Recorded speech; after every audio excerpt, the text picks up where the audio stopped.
Hello. Praise the Lord. Mapagpalang araw po, ano? Mapagpalang mahigit na araw sa inyong lahat, ano po? Ito po inyong kaibigan kay Jesus, Brother Manny Bautista, ano po? Lagi natin tatandahan, tayo pong mga tao, bilang tao na bubuhay sa mundong ito, sa lupang ito, meron pong binabanggit ang ating Panginoong Jesucristo. Pero bago tayo papalahod sa pag-aaral ng Ebanghelyo ni Jesus, tayo muna ay panandaling manalangin.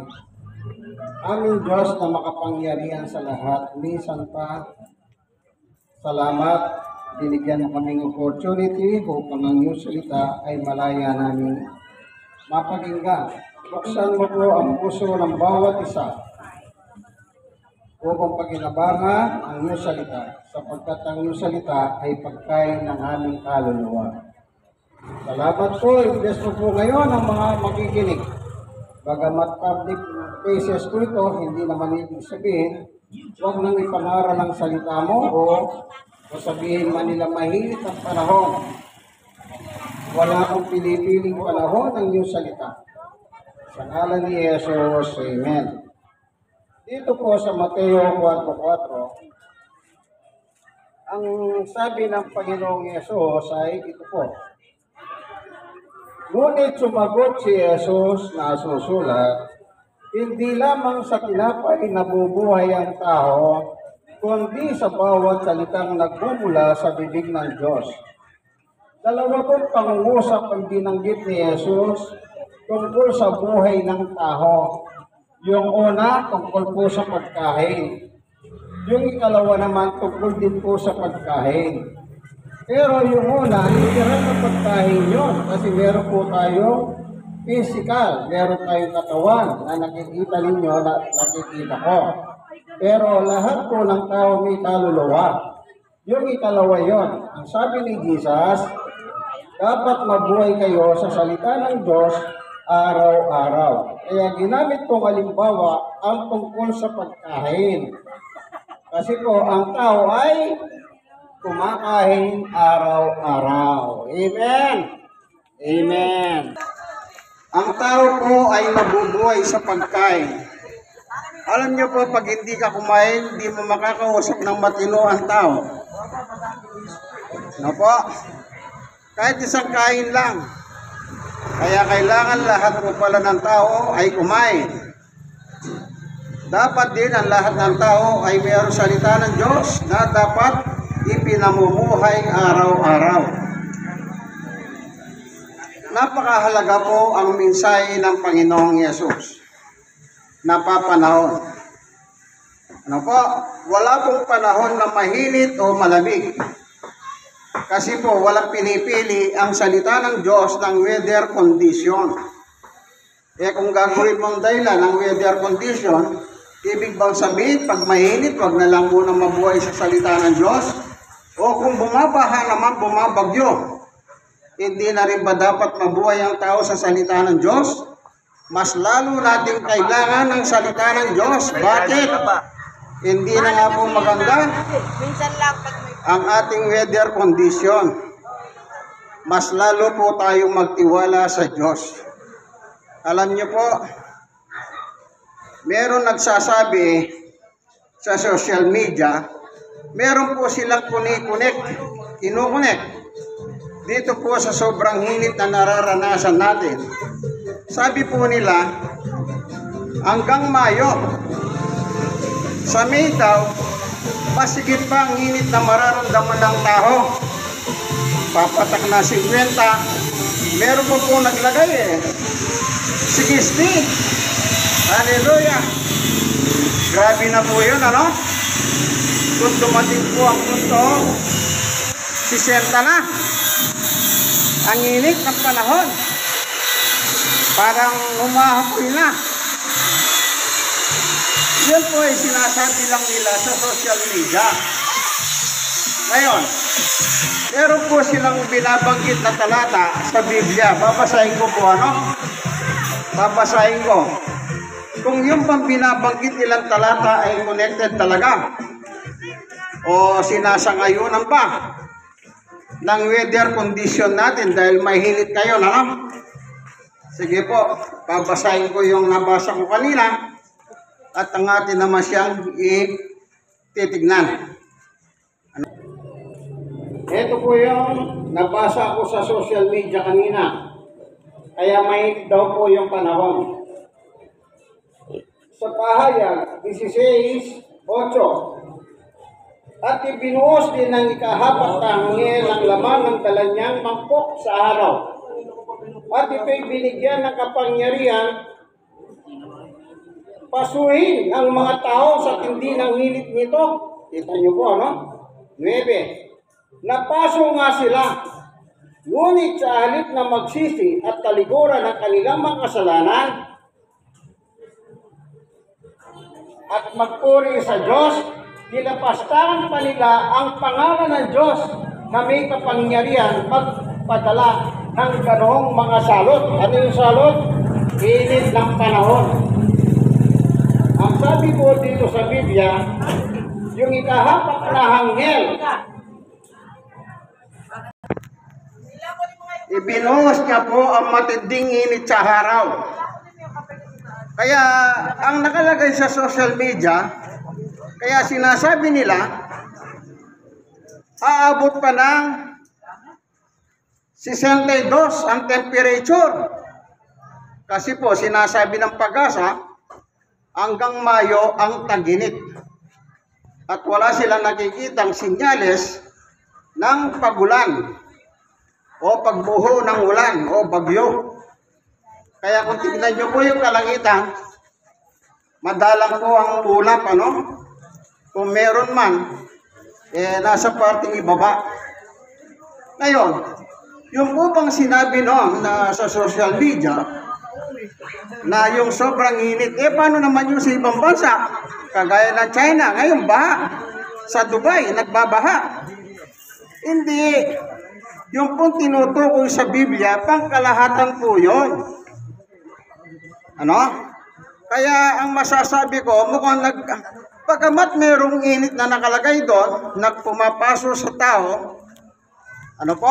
Hindi po yun related sa bansang Pilipinas. Ibig lang sabihin sana, nakalagay ang bansang Pilipinas.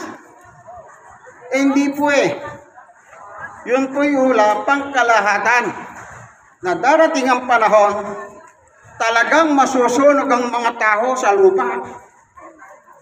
Ano po? Bagamat na hindi ma-related talaga sa buhay natin yon, pero mas maganda na rin mag-isip kayo. Ano po? Maganda rin yung mag-isip kayo. Hello po, sa ating mahal na Chairman Edgar Solis. Itong aking speaker na ginagamit ay binigay po ni Chairman Edgar. Ano po yan? Sponsor niya po sa akin. Kasi po yun ang ginagamit ko sa aking pangangaral. Ano? Mabuhay ka, Chairman. Tuloy tayo. Ang dinaranas nating init na ito, hindi na po bago. Sapagkat taon-taon nakakaranas ng init ang mga Pilipino. Taon-taon nakakaranas ng mga iba't ibang disaster ang Pilipinas. Tag-init, tag-ulan. Ano po? Natural na po yan. Lahat ng nangyayari sa ating paligid may layunin ng Diyos. Ano po? Hindi po pwedeng mabuhay tayo para nasa Iceland tayo na nagyayelo. Hindi po, kailangan natin ang sikat ng araw, especially yung mga halaman. Wala tayong makakain na halaman kung wala sikat ng araw. Gulay. Kailangan talaga natin yan. Pero kung nakakaranas man kayong init, natural lang yan. Yung iba po kahit hindi mainit ang panahon, nag-iinit ang ulo di ba? Sa totoo lang, pag hindi ka nakakain, Allah, sobrang init ng katawan mo, hindi ka makausap na matino. Kaya tandaan nyo po, ano? Ang sabi ni Jesus sa Mateo 4:4, kung paanong nabubuhay ang tao sa pagkain na araw-araw, dapat mabuhay po tayo sa salita ng Diyos araw-araw. Hindi namimili ng panahon ng salita ng Diyos. Sabi nga ni Pablo, anumang weather, ipangaral mo ang salita ng Diyos. Sabi niya kay Timoteo. Hindi po namimili ng weather. Mainit man, taglamig man o anuman. Kailangan ikalat ang salita niyang Panginoong Yesu Kristo. Kasi po, unang-una, merong mga may sakit sa atin. Lalo na ngayon, uso stroke. Ang stroke po walang pinipili. Bata ka man, matanda ka, pwede kang may stroke. Ano po? Huwag mo sabihin mayaman ka. Huwag mo naman sabihin may hirap ka. Pare-pareho lang po dumarating ang karamdaman ng tao. Kaya dito natin kailangan masigit ang salita ng Diyos. Ano po? Kaya ako, kung meron kang nararamdaman, mas lalo kang magtiwala sa Diyos. Ano po? Tingnan nyo po yung mga gamot. Ang mamahal. Meron ng original, meron ng, ano ba yung tawag ng mga ibang gamot ngayon? Generic. Kung talagang lahat ng gamot mabisa, di sana walang namatay sa sakit. Sa ospital nga ginagamot, namamatay. Di po ba? So, ibig lang sabihin, ang kamatayan ng tao ay darating talaga. Pero mas maganda pa kung dumating ang kamatayan ng tao, sinuko mo na ang buhay mo kay Jesus. Hindi po naparito si Jesus upang parusahan ng tao. Gaya ng aking narinig nung araw, sabi ng isang lalaki, kaya daw siya nagkaroon ng sakit o na stroke kasi pinarusahan siya ng Diyos. Ano po? Pati Diyos dinamay niya sa kanyang karamdaman. Nang tinanong ko siya, pangalan niya Larry, doon sa Lacson Street, ano? Tinanong ko siya, bakit siya na-stroke? Ang sagot niya, pinarurusahan ako ng Diyos. Pati Diyos dinamay. Ang tanong dito, namamarusa ba ang Diyos talaga? Yun ang ano dito ito ang issue Ang Diyos ba ay nagpaparusa ng tao? Basahin po natin. Dito po sa Biblia, sa libro ng 1, ganito po ang nakasulat. Ano po, babasahin natin. 1:17. Isinugo ng Diyos ang kanyang anak, si Jesus po yung anak ng Diyos. Hindi mo pangatulan ng parusa ang mga tao, kundi upang iligtas ito sa pamamagitan niya. O maliwanag, ano po? Hindi po pala naparito si Jesus upang parusahan tayo. Anong sabi? Upang iligtas tayo. Ang mahalaga po, yung kaligtasan. Ano po? Bakit mahalaga po yung kaligtasan kaysa sa paggaling ng iyong mga karamdaman? Tignan niyo po, sari-saring sakit ang lumilitaw sa buong mundo. Yung COVID-19, nang lumitaw yon, milyon ang namatay. Mabilisan lang yon. Isang araw, nangati ang lalamunan mo, bukas, nakakabaw ka na. Ganon kalupit si Mr. COVID-19. Lahat ginagawa. Doktor namatay. Alam niyo po, meron ako kakilalang doktor, si Dr. Suke. Doon sa Francisco, bigla siyang tumanda, tumayat. Tinanong ko siya. Akala ko kung sino, hindi ko na makilala Anong nangyari sa iyo, doktor kako? Ba't naging ganyan ang itsura mo? Pumuti ang buhok, tumanda ka. Alam nyo ano sagot niya? Tinamaan siya ng COVID-19 sa isang ospital. Sabi niya, 32 kaming mga may sakit na COVID-19 na puro mga doktor. Isipin nyo mga doktor. Anong sagot niya? Ako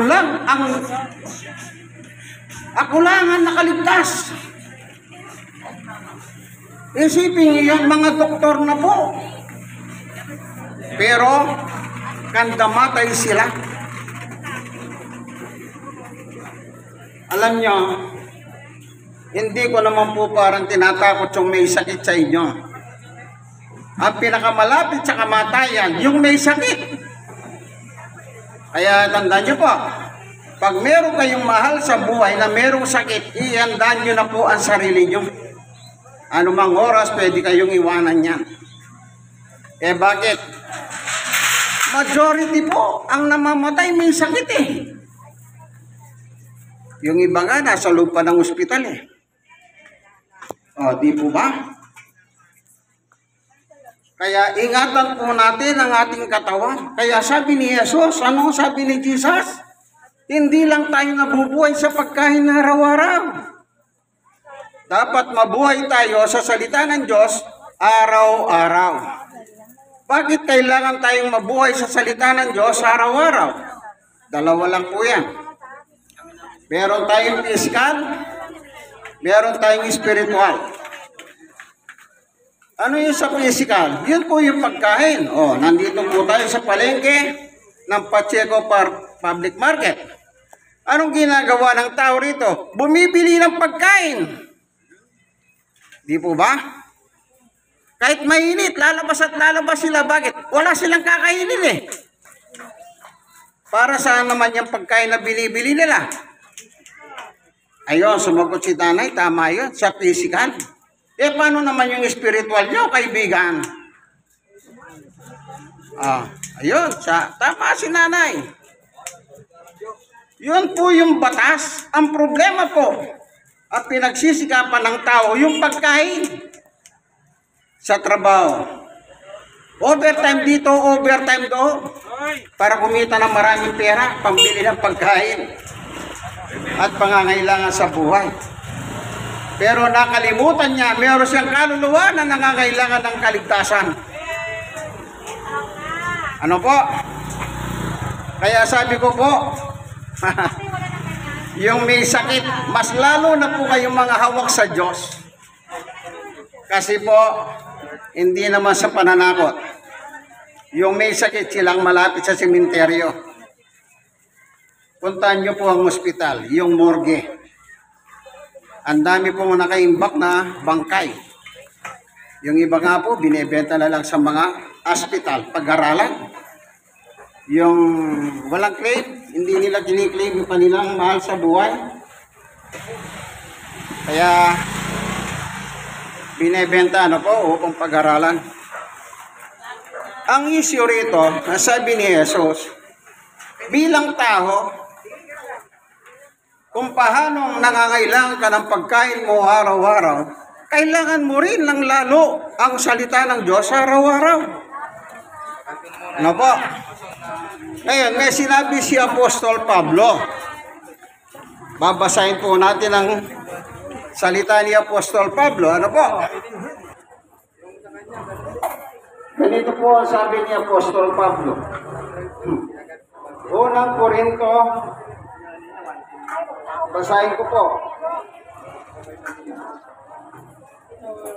6:19-20. Sabi ni Apostol Pablo, hindi ninyo paghahari ang inyong katawan, kaya't gamitin ninyo ang inyong katawan upang maparangalan ng Diyos. Ayun. Ano sabi ni Pablo? Gagamitin natin ang katawan natin upang sa karangalan ng Diyos. Pero saan ginagamit ng tao ang kanyang katawan? Sa ikararangal na ba ng Diyos? Hindi po. Kaya nga sinabi ni Jesus, kung kumakain ka araw-araw ng pagkain, umaga, tanghali, gabi. para ka mabuhay. Dapat din kumain ka o mabuhay ka sa salita ng Diyos araw-araw. Yan po yung pagpaparangal sa Diyos. Ano po? Itong katawan nakikita nyo sa akin, mukhang malusog, ano po? Talagang malusog naman po ako from the beginning. Yung katawan nakikita ko sa inyo, ganun din sa akin. Pero sabi ni Jesus, gamitin ninyo ang inyong katawan upang maparangalan ng Diyos. Paano mo magagamit ang iyong katawan upang maparangalan ng Diyos? Alam niyo po kung ano ang sikreto? Alam niyo ba ano ang sikreto? Para maparangalan ninyo ang Diyos? Pagkamulat ng mata mo sa umaga, nasa banig ka pa lang. Pasalamatan mo na ang Diyos. Pasalamatan mo na ang Diyos. Bago ka matulog sa gabi, pasalamatan mo rin ang Diyos. Kasi po, ang Diyos po ang nagpo-provide ng ating hiningan. Yung hiningan nating nilalanghap, yung hangin nating nilalanghap, yan ay bigay ng Diyos, walang bayad, libre. Kaya dapat lamang na pasalamatan mo ang Diyos. Yung magandang panahon na yan, yung iba hindi nila matawag na magandang panahon kasi mainit. Ako hindi po. Ang tawag ko dyan, magandang panahon kahit mainit. Kasi po yung init na yan, merong purpose sa buhay ng tao. Ano po? May layunin. Ang lahat ng nangyayari po may layunin. Dito sa ating mundo. Hindi po yung galit ng Diyos. Yung iba sabi nila galit ng Diyos. Yung kagaya ng binasa ko kanina sa Biblia, ikinukonect nila yung tungkol sa mahinit na araw. Sa Revelation chapter 8 and 9. Revelation 16, 8 and 9. Basahin nga po natin muli, ano? Kasi nakaka-confuse naman itong nakapost sa social media. Sa social media po nakapost, ano? Ito po, babasahin ko. Ang sabi nila, darating pang araw, ang magiging temperature natin ay 62. Ngayon ay nasa 50 mahigit na raw. Ewan ko kung matotoo yung 50. Pero sinasabi sa balita, nasa 40 mahigit lang, ano, ang weather condition natin. Ito po yung ginagamit nilang passage doon sa Revelation. Babasahin ko po, ano?